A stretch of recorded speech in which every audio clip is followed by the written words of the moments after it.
Hey guys, we're back and this is the update on the $150 build.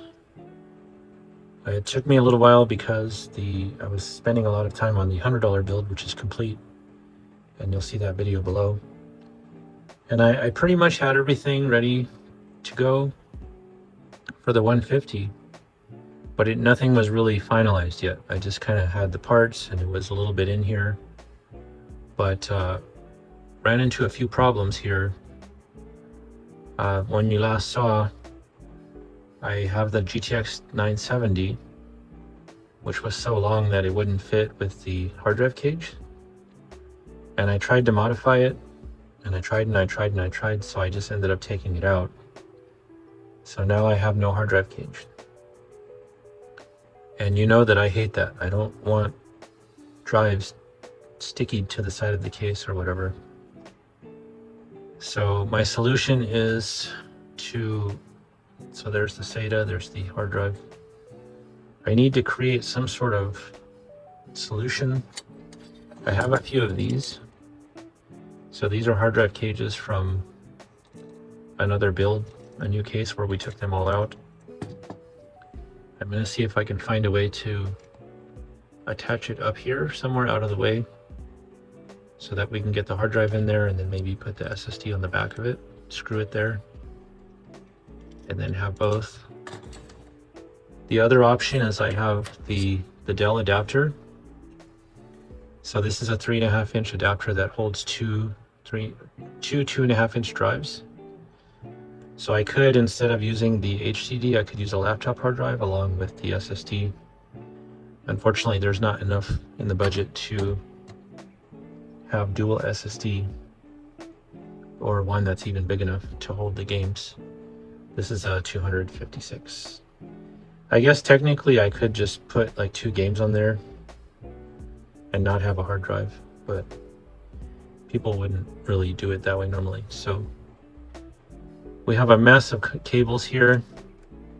The SATA cables don't reach. These are just Dell ones. I have to get some nice ones that are going to go to the actual location.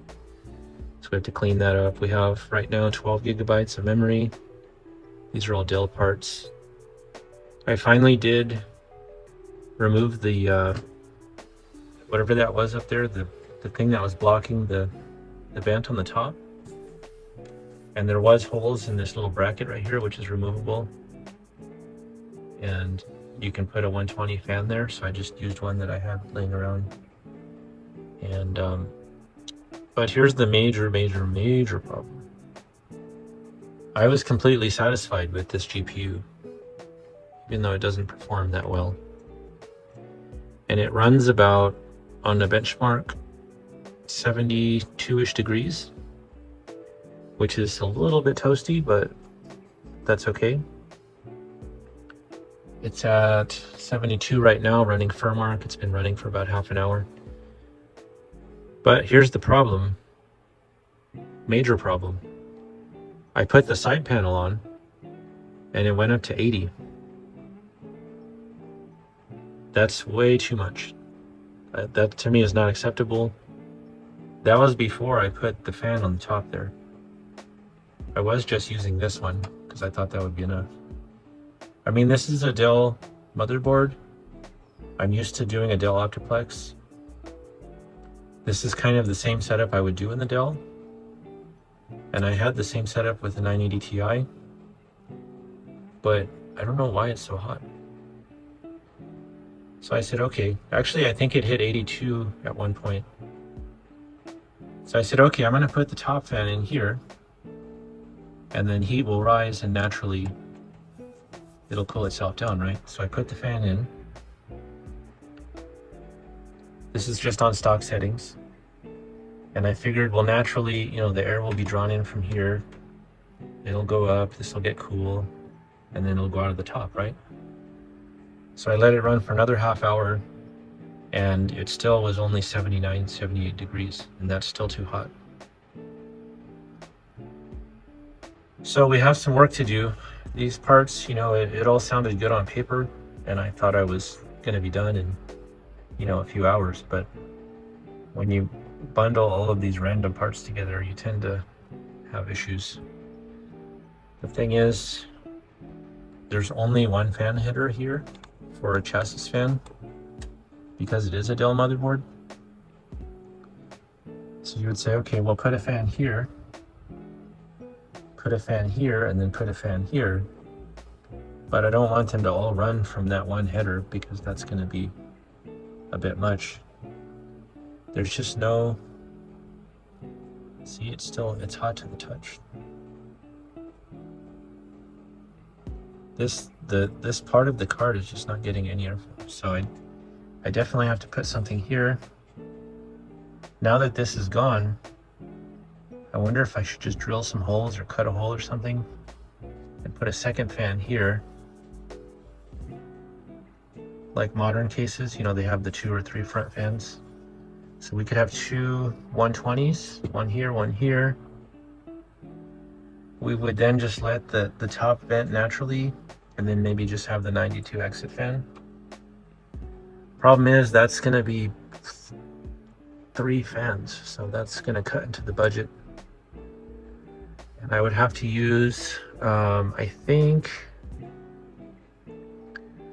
oh, if I recall, the thermal right fans, those have extensions, or I'm sorry, splitters built in. So if I put a fan here and here, that could take the chassis fan. Maybe I could split this one with the CPU fan. So it's 2 by 2 and have 4 in total. So that would be, the thermal rights are I think $7 or $8. That would be about maybe $23. So I don't know if there's enough in the budget for that. I mean, technically I could remove this and go back to the stock fan. This was $10, but I just like having this one. It's very quiet. So we'll see. That's not going to live there. Also, there is a grill in the bottom here, and this is kind of blocking it. So we definitely have to get rid of that. So we might just, I don't know. I'm looking for suggestions. If we put 2 120s, drilling the holes, or a 120 here, 120 here, 92 there. Problem is, there's going to be all these wires running all over the place. And I don't like that. And for some reason, I don't know how to take the back off. Because I could run behind a little bit. I do have one thermal right 120 right now, but it's in a build and I don't want to take it out. But so those fans, when you buy them, it has the header and then it splits. So you can add another fan and then another fan, and then you can do like a daisy chain. It looks terrible. Even though this, you know, the side panel is solid,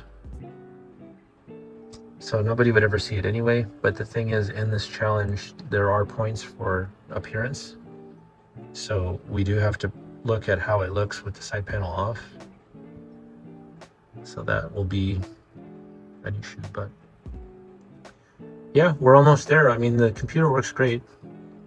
Just to recap, we have 4th Gen i7, currently 12 gigabytes DDR3, GTX 970, 4 gigabyte thermal, takes Smart 430, 1 terabyte Seagate 7200 RPM hard drive, and then actually, that's not the SSD I'm going to use. It's probably going to be 128. So that's where we are. We're about 90% done. I just have to make a couple decisions. And then the next video will be the final entry. So if you think you can build a better gaming PC for $150, enter the challenge, and we'll see you soon. This is not over.